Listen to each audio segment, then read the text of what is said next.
Welcome to today's show. Today's topic is cellulose. Our hosts for tonight are me, Addison, Haley, and Riley.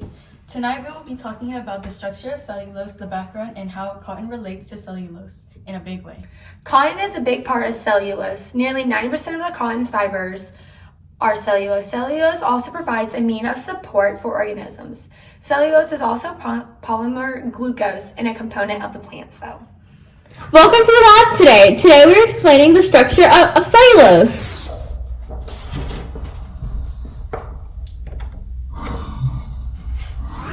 Cellulose is made up of glucose molecules, and we are representing this by sugar and and water.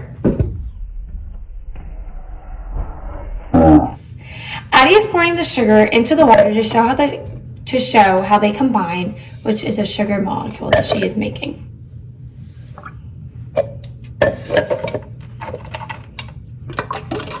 She is now stirring it.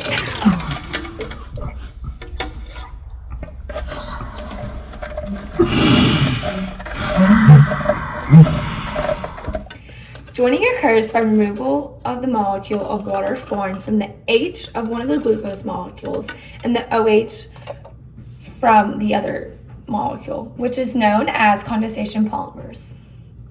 Molecules join by condensation and form long, continuous chains, just like how cellulose chains lay side by side in bundles.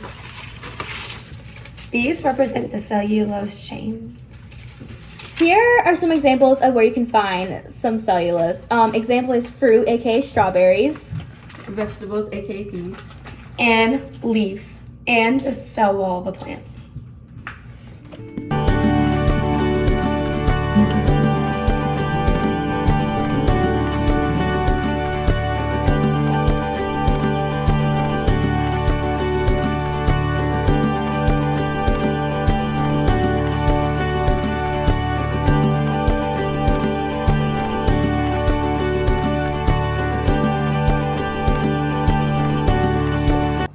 Cotton was brought into the New World in 300 BC. In 1760, England imported 2.5 million pounds of raw cotton. 80 years later, 140 times the amount was imported.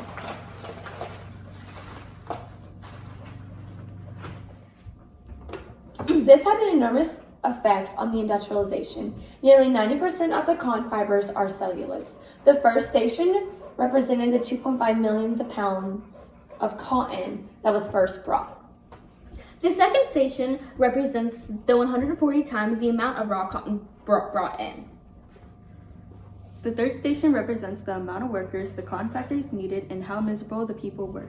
These people worked 12 to 14 hours in the factory, and less than half of the children died before the age of 5 due to the terrible conditions and being born into the work.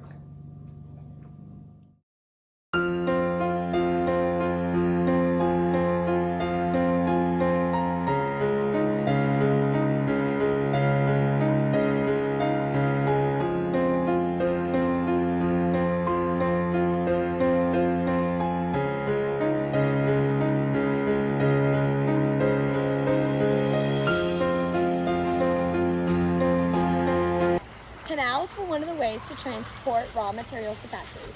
Britain had large transports of goods in 1825 and 1873. This represents the transport goods.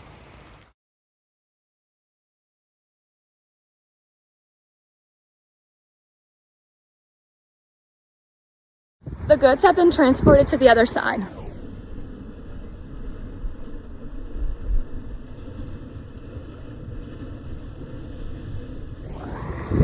They have received the goods and they will now enter the factory. In the 1830s, Frederick Schoenbein dissolved cellulose and concentrated in citric acid, and he poured the concentration into water, and he created a flammable explosive white powder.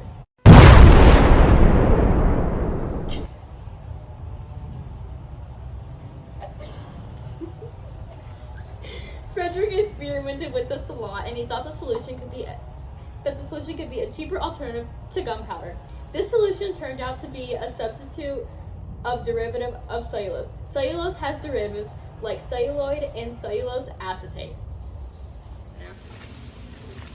It's a nice warm day today, but it's a little chilly. I don't know if I want the cotton sweater or the polyester sweater. I think you should wear a cotton sweater like me because I'll keep you cool. No, I think that you should wear a polyester sweater like me because I will keep you cool. I think I'm gonna choose a cotton sweater. She chose the cotton sweater because polyester will give off a humid state, unlike cotton that cools your body down, and the cotton absorbs the perspiration from your body. Thank you. Ready? Okay. We hope you enjoyed today's episode of the Today Show. We hope you learned so much about cellulose. To conclude, cellulose in the form of cotton was responsible for two of the most influential events of the 19th century: the Industrial Revolution and the American Civil War. Cellulose was the star of the Industrial Revolution.